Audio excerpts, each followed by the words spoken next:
Hello viewers, I want to bring our attention to this video I just watched, and the young man was just kind of mirroring my thoughts. And I keep wondering why our country, and indeed many African countries, keep neglecting their diaspora. No nation can fully develop without input from its diaspora, because Nigeria, for example, has a significant part of its population outside its shores. So the input of its diaspora is very necessary for its development. Africa needs its diaspora at this stage of its civilization. So I keep asking, why do we keep ignoring our diaspora? Why don't they even get to vote? It is this part of voting, this act of ignoring the diaspora anytime there is an election, that I want to talk about.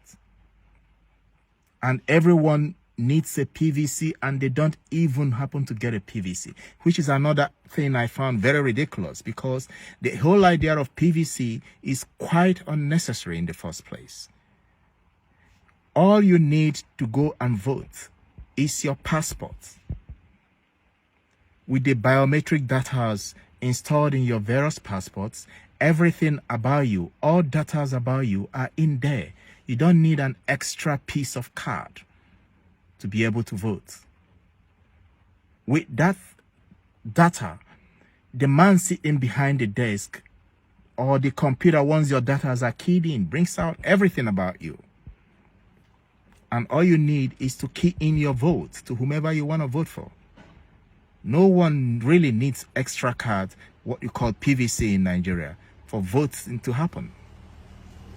Here in many European countries, all they do is go with their passports, go into the voting rooms or the voting centers, key in their data, and everything about them appears on the computer screen, and you just place your vote and go home.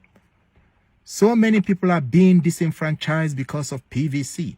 And there are stories of people queuing in lines and being disenfranchised after queuing in line, or even machines do not work, or they don't even provide the machines, or after they must have suffered themselves to get the PVC, they are just simply trashed in the dustbin, the PVCs, when the cards come out.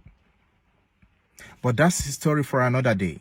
This whole issue of PVC is a story for another day. But my question is, why is it that the diaspora Africans and diaspora Nigerians are not recognized? There are millions of Nigerians living outside the Nigerian shores, and they don't get to vote.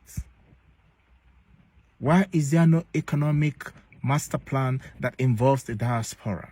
Why don't they reach out to them from time to time? Why don't administrations reach out to them and say, come home and do some affirmative action, not just announcing on the radio and TV that they should come home? Affirmative actions that could bring them home so that they could bring ideas home. Nigeria needs them. Listen to this young man and leave your comments below. Anytime you watch this, let us know what you think about it. A mass action should be undertaken to force African governments, Nigeria in particular, to involve its diaspora, especially in voting. Every embassy could be a voting center. Every consulate could be a voting center, that diasporans could easily go there and place their votes. We are human beings.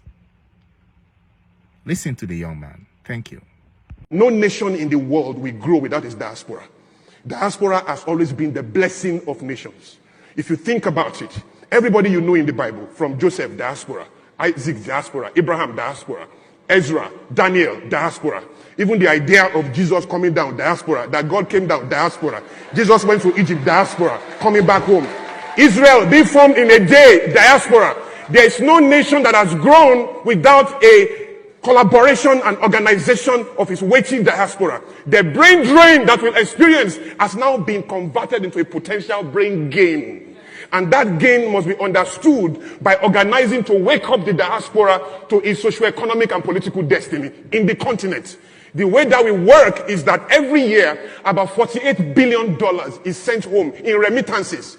That $48 billion is so huge, it's the biggest income in the continent. But guess what is coming to solve? Welfare economics. Money for shoe, for house, for rents, and all of that. And we know that anybody living abroad sending money home is sending less than 5% of his income. About 95% is still sitting duck in his host country. Now, if we mobilize Africans to begin to understand that they can repatriate just 20% without losing the 5% that they have before, take another 15% and repatriate it home. But that repatriation now is not for welfare economics, it's for investment in ideas. Such that it's not just Americans who are investing in Florida Wave or in Jumia or in any of these countries. Africans can pool resources together and be the one funding the local ideas here. That is the association between local ideas and global relevance. The idea that we will pool funds in our brain gain and bring it home to fund ideas. So we need more incubators made by Africans for Africans, more accelerators made for Africans by Africans, intentionally searching for ideas, investing in ideas.